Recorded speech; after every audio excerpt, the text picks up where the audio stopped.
Agora a gente vai falar das lesões cancerizáveis.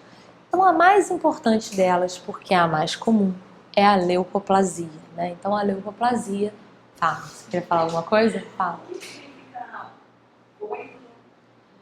Unha em forma de colher. A unha fica mal formada e fica em forma de colher. Então a leucoplasia, ela responde por 85% das lesões pré-malignas, né? Então é a lesão pré-maligna mais comum que a gente tem. E o que é a leucoplasia por definição da OMS? Então é uma lesão, uma placa, uma mancha, um nódulo, qualquer inferno branco que não pode ser caracterizado clínico-patologicamente como nenhuma outra condição. O que isso quer dizer? Você tem que ter certeza, para você chamar uma lesão, então é um diagnóstico de exclusão, né?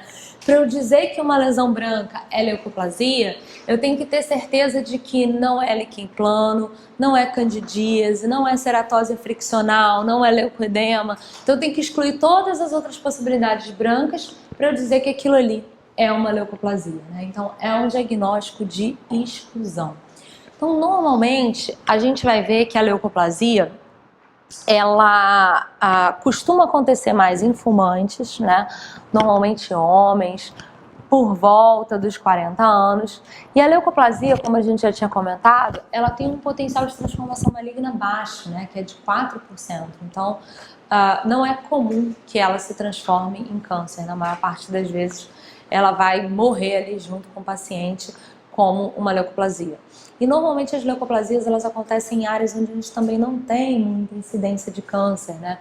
Então, eventualmente, mucosa jugal, gengiva. Agora, áreas onde a gente tem maior incidência de câncer, como borda lateral posterior, de língua e soalho, são áreas em que a gente tem que ter mais preocupação com a leucoplasia, né? Porque o potencial de transformação maligna pode ser maior. São áreas comuns de câncer, né? Então, normalmente, pacientes fumantes são os pacientes mais associados a isso. E uma coisa interessante, gente, da gente falar com relação ao fumo, é que não é só o cigarro, né? Eu me lembro um tempo atrás que eu fui dar uma entrevista para a TV sobre câncer de boca, e aí na hora que eu tava lá no camarim, que a mulher tava maquiando, isso aqui, chegou a repórter lá para fazer umas perguntas, meio que direcionar como é que ia ser a entrevista. Repórter, né, gente? Aí ela chegou pra mim e falou assim, então eu li que o câncer de boca, né, tá muito associado ao fumo, então tem essa preocupação grande. Mas o cigarro é comum, né? A maconha não, porque a maconha é natural, né? Falei, então, a morte também é natural, né? A única certeza que a gente tem quando a gente nasce é que a gente vai morrer, né? Você não sabe se você vai passar no concurso, você vai casar, você vai ter filho, mas que você vai morrer, você tem certeza, né? Então, assim, também é super natural a morte. Então, hoje a gente sabe que um cigarro de maconha, ele corresponde a 10 cigarros comuns, né? E o que tem acontecido muito também é com relação ao narguilé.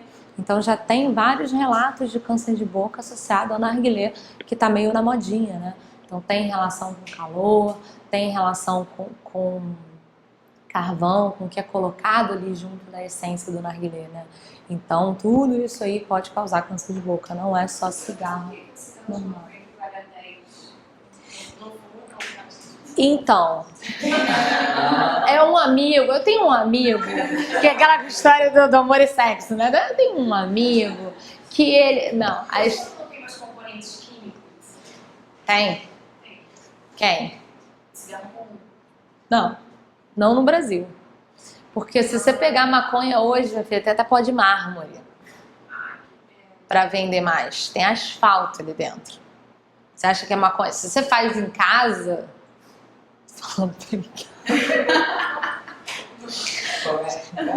Não, o pior, vocês não têm noção, cara. Eu atendi uma paciente. O pior é que você vai pensando, né? Eu atendi uma paciente no consultório, deve ter uns 3 semanas. E aí ela chegou com várias manchas dentro da boca, mas principalmente no lábio, né? Assim, características de melanose do fumante. E eu falei pra ela, olha, isso parece melanose do fumante. Aí eu falei, você fuma? Ela não. Eu falei, maconha. Ela, fumo. Eu falei, pois é. Aí ela falou, mas eu vou ter que parar. Aí eu falei, cara, Sim. Se não quiser ficar um dálmata, vamos parar. Aí ela falou assim, pô, mas para. Ela falou assim, eu falei, você se incomoda com as lesões? Ela falou, não dá nem pra ver, né? Língua, gengiva, mucosa. Eu falei, então, cara, você faz o seguinte, você tenta puxar, compra uma piteira, um negócio assim, sem botar no lábio, pra não ficar. Aí depois eu falei, gente, o que eu tô falando? Eu tô ensinando. Eu falei, sabe o que você faz? Você para.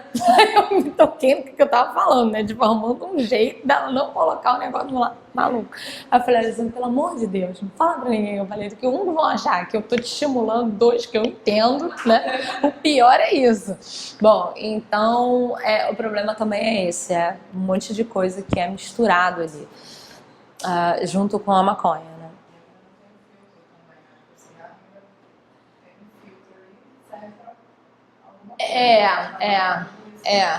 Não tem o filtro e na verdade tem uma questão assim, né? Eu acho, achismo, tá? Eu acho que existe alguma coisa na folha da maconha em si. Porque, por exemplo, existe uma coisa chamada betel, que é uma noz, que é muito utilizada na Índia, que as pessoas mastigam, e aquilo dá um barato, né? Então as pessoas mastigam aquilo ali dá uma lesão chamada fibrose submucosa, que é uma lesão pré-maligna. Então na Índia tem muito caso de câncer de boca, é o país que tem maior número de casos de câncer de boca no mundo, principalmente associado ao uso do betel, que é a erva em si, né, a noz, e é misturada com tabaco, então é a noz mais o tabaco, e eles ficam mastigando aquilo o dia todo. E quando eu fui para a Índia, a gente comprou vários, né? Alguns amigos experimentaram, eu juro que eu não tive coragem de experimentar. Estão lá em casa os potinhos, mas não tive coragem, porque meu medo de câncer de boca é tamanho que eu não... Falei, todos vocês vão experimentar, preciso ficar aqui para tratar vocês, né? Então vocês experimentem, Mas o mais doido é que lá na Índia, vocês sabem que a Índia, ela é politeísta, né? Acredita em vários deuses, e a maioria é hindu e acredita nessas coisas. E eles têm, de acordo com os deuses que eles escolhem para adorar, e que muitas vezes se passa de família ou de um guru para o outro, eles têm que fazer alguns tipos de sacrifícios de oferenda para esses deuses. E existe um deus do Betel, existe um templo do Betel, onde eles têm que usar o Betel como forma de adoração ao deus do Betel. Então, assim, o buraco é bem mais embaixo do que simplesmente... E aí alguns acham que é até uma forma de expansão de consciência, de conexão com o divino, que dá um barato, né? Então, tipo, aquele Santo Daime, né? Que também expande a consciência, dá um certo barato. Então, tem essa característica aí. Então, por causa disso, eu acredito que a folha da maconha tenha também. Não seja só o que é ruim, né? Porque eventualmente você vai ter câncer de maconha mesmo se ela for plantada em casa. Mas eu acho que talvez a incidência seja menor. Mas não quer dizer que não vai ter. Não sei como planta em casa. Na verdade, gente, eu mato até manjericão. Então não ia funcionar comigo. Eu mato as plantas afogadas. Bom, então, áreas onde a gente tem poucos casos de câncer de boca, como o dorso de língua, fundo de vestíbulo, são áreas onde a gente tem menor preocupação de transformação maligna. Preste atenção nesse desenho, que eu vou explicar tudo para vocês aqui no desenho e depois a gente parte falando. Então, primeira coisa, o que faz uma lesão clinicamente branca é o excesso de ceratina. Então, a gente dizer que a leucoplasia tem hiperceratose é chovendo molhado, né? Porque se não tivesse, a lesão não seria branca. Agora, a questão é, por que uma mucosa não ceratinizada, como por exemplo é o caso do soalho, está aumentando a sua ceratinização nesse montante, né? Porque ela está sendo agredida de alguma forma. Então, a gente dizer que uma leucoplasia tem hiperceratose, isso não está dizendo nada, né? Na verdade, quando a gente vê uma lesão pré-maligna, qual é a informação que a gente quer ter dessa lesão? O paciente chega lá no seu consultório com uma lesão pré-maligna. Qual é a informação que você quer ter sobre aquela lesão?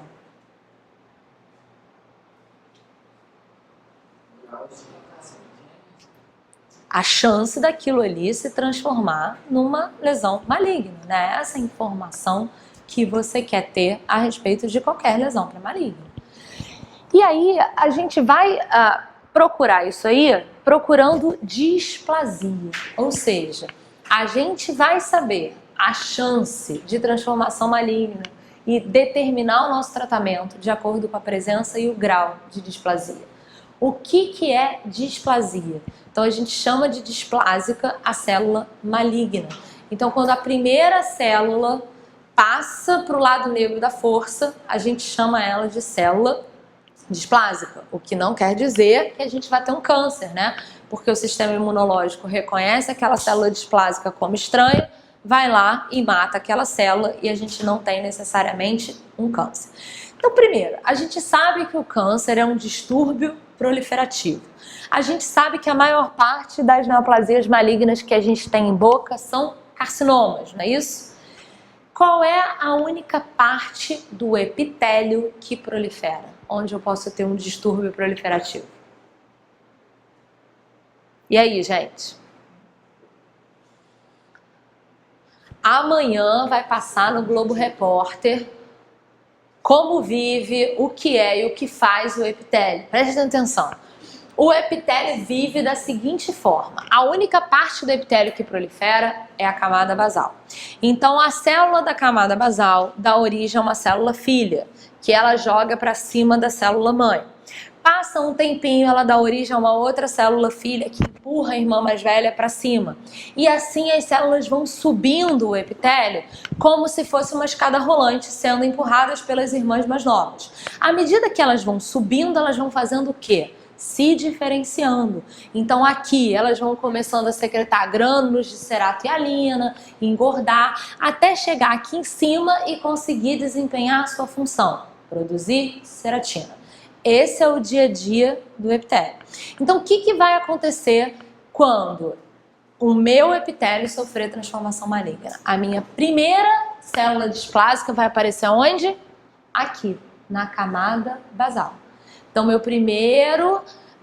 a célula passou para o lado negro da força, aparece a minha primeira célula displásica ali na camada basal. O que célula maligna faz da vida? Prolifera. Então, ela vai dar origem a um filhotinho do cramulha que ela vai jogar para cima dela. Esse filhote do cramulha também é maligno. Quando o filhote do cramulha chegar ali em cima do cramulhão, ele vai fazer o quê? Vai dar outro filhote de cramulha, que vai dar mais filhote de cramulha. Quando você vir, só tem filhote de cramulha. Então, na verdade, as células malignas, elas vão ganhando uma vantagem proliferativa.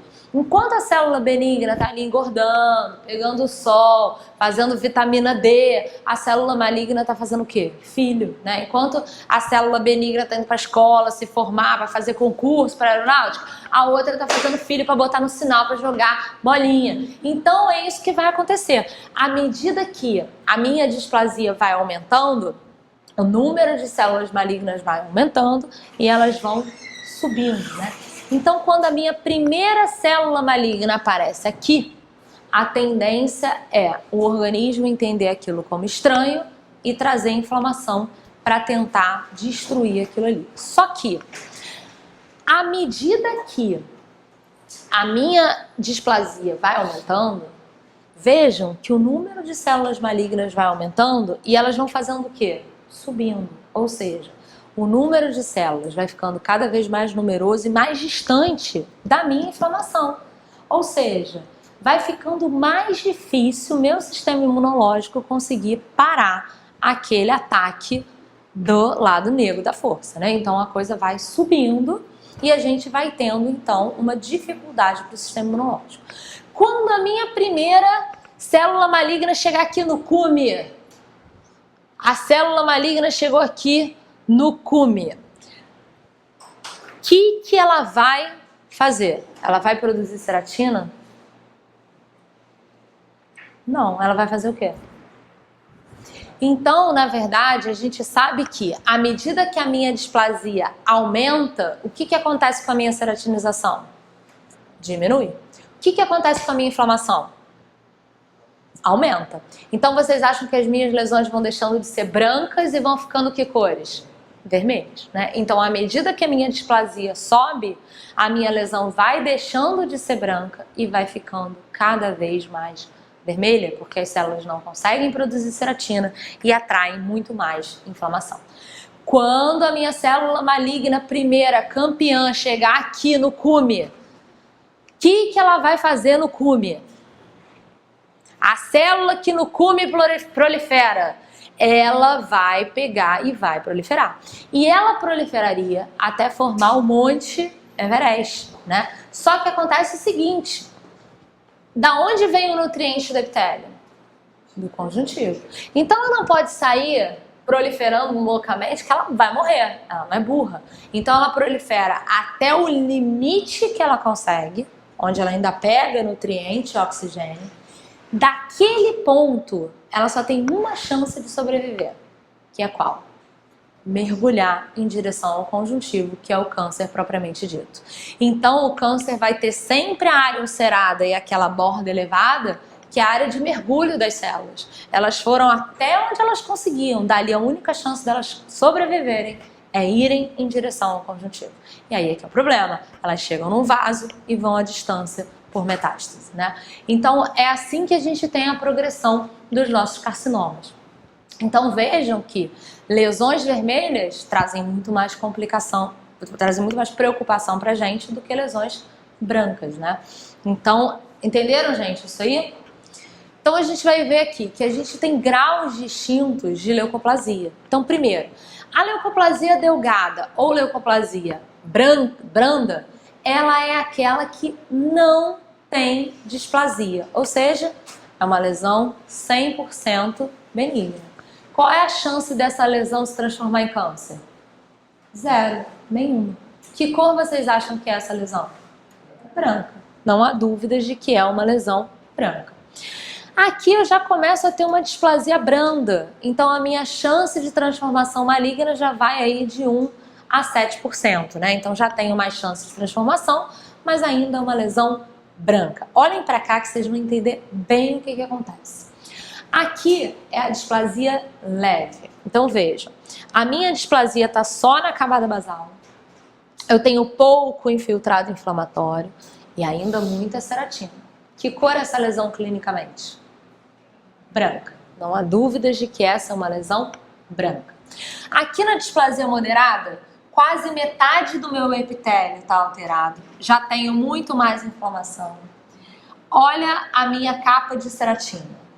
Então eu já começo a ter uma alteração no padrão da cor. Uma irregularidade de superfície em termos de cor. Na displasia severa, quase todo o meu epitélio já está tomado. Olha a quantidade de vasos congestos trazendo inflamação e só tem uns cabelinhos de ceratina. Que cor é essa lesão clinicamente? Vermelha. Aqui a gente tem o carcinoma in situ, que é exatamente o que o nome diz. O carcinoma no seu sítio. Qual é o sítio do carcinoma? Epitélio. Então ele já tomou o epitélio inteiro. Para ser câncer propriamente dito, falta o quê? Invadir conjuntivo. Então olha lá, o epitélio todo está tomado. Olha a quantidade de vasos congestos. Cadê a ceratina? Não tem. Que cor é essa lesão clinicamente? Vermelha. Então a gente sempre diz que o início de um carcinoma é uma lesão vermelha. A área onde o carcinoma começa é sempre vermelha.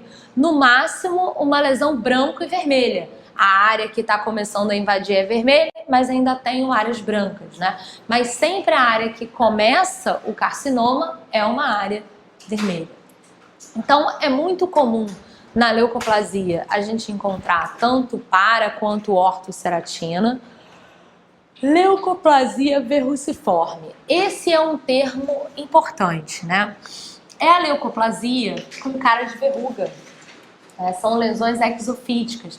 E quando a gente pega essa leucoplasia verruciforme, a gente vai ver que a chance de transformação maligna, ela vai mais ou menos de 4 a 15%. Olhem que interessante essa foto. Nessa foto, o paciente azarado morre. Tem duas leucoplasias distintas na borda lateral posterior de língua. tem uma mancha leucoplásica e tem uma verruga leucoplásica. Pergunto para vocês, a verruga é o cavalo A placa é o cavalo B. Se vocês tiverem que apostar em algum cavalo, daquele que ganha a corrida, ou seja, daquele que se transforma em câncer mais rápido, qual vocês apontariam? Ah, por quê? Ela cresceu até o limite. Ela tem mais proliferação. Você respondeu certo, mas você pensou errado. Olha só. O que acontece? Mas no fim, quem respondeu? Seu subconsciente. O seu consciente pensou errado, mas o subconsciente sabe a resposta. Olha como é que são as coisas. Tá bom. No justifique, o teu ego ia te pegar pela perna, mas na múltipla escolha você ia bem. Então, o que acontece? Essa lesão tem mais potencial de transformação maligna, porque para ela chegar nesse tamanho, ela proliferou mais. É a mesma coisa do velho e do novo. Né? Como o velho já teve mais proliferação e mais ação do carcinógeno, normalmente idoso tem mais carcinoma do que jovem, né? Aqui proliferou muito mais do que aqui. Agora, o que você falou em termos de invasão, esse aqui invade mais rápido, porque está mais próximo. Esse transforma mais rápido, esse invade mais rápido. Entendeu?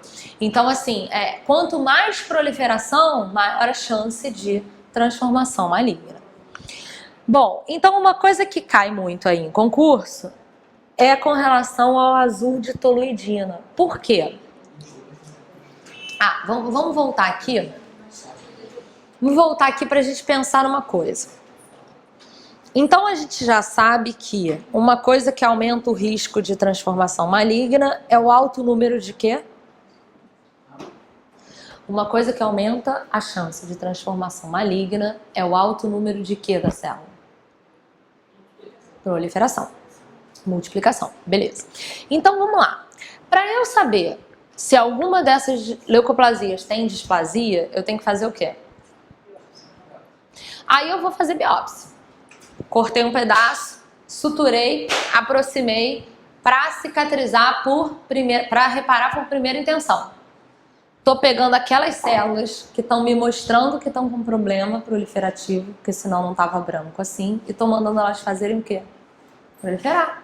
Então é quase pegar o cara da cadeira de roda e falar, corre!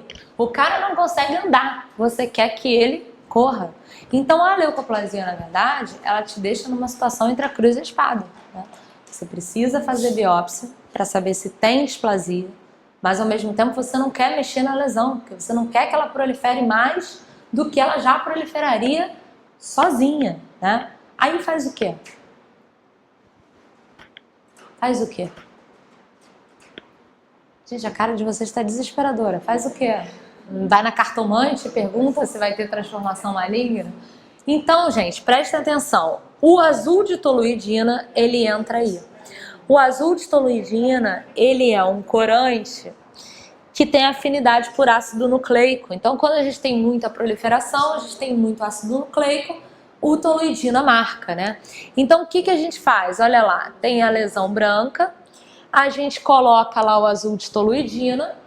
Se não marcar, como é o caso, a gente faz o quê? Manda o paciente para casa e não faz biópsia.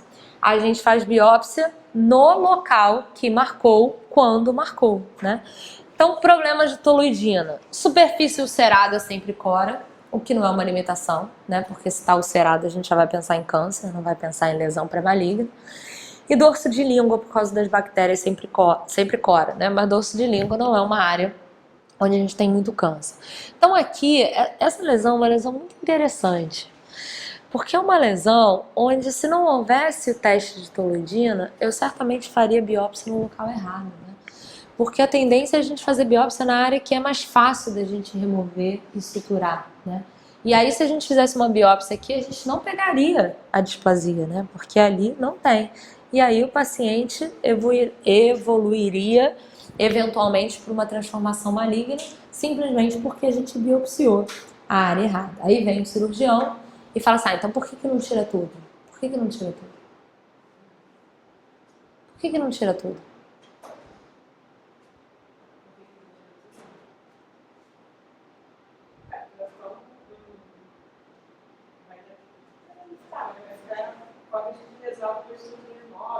Isso é problema pro cirurgião?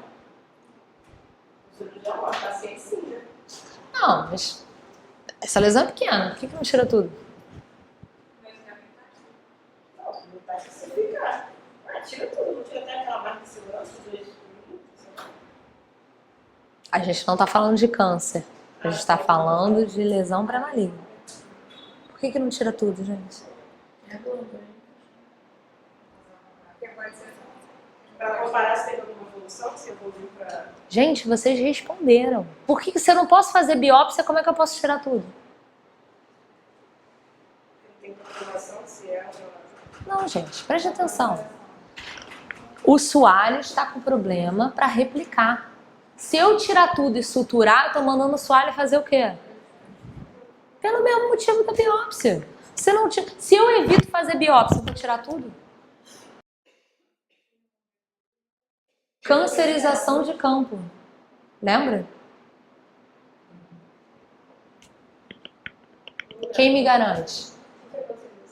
Cancerização de campo é aquela coisa, a área onde você teve um câncer é uma área bioquimicamente alterada, então a chance de um outro câncer ali é maior. Então você está pegando uma área com células comprometidas e mandando proliferar mais do que deveria. por 5 anos, né? Depois. Câncer, você está pensando em câncer, eu estou falando de lesão pré-maligna. Quando é câncer, tira, não tem conversa. Estou falando de lesão pré-maligna. Estou falando de uma lesão que ainda não é câncer e que só tem 4% de chance de ser câncer se eu não cortar e mandar ela proliferar. Entenderam? Então a chance de transformação maligna é muito maior se eu agir do que se eu acompanhar. Entenderam? Bom, então normalmente a gente preserva essas lesões, de 6 em 6 meses o paciente vai lá, a gente pinta ele de azul de novo, se não coronado a gente não faz biópsia, manda ele para casa, ele volta ali a ser de 6 em 6 meses, ele é pintado de azul, é quase o dia do índio.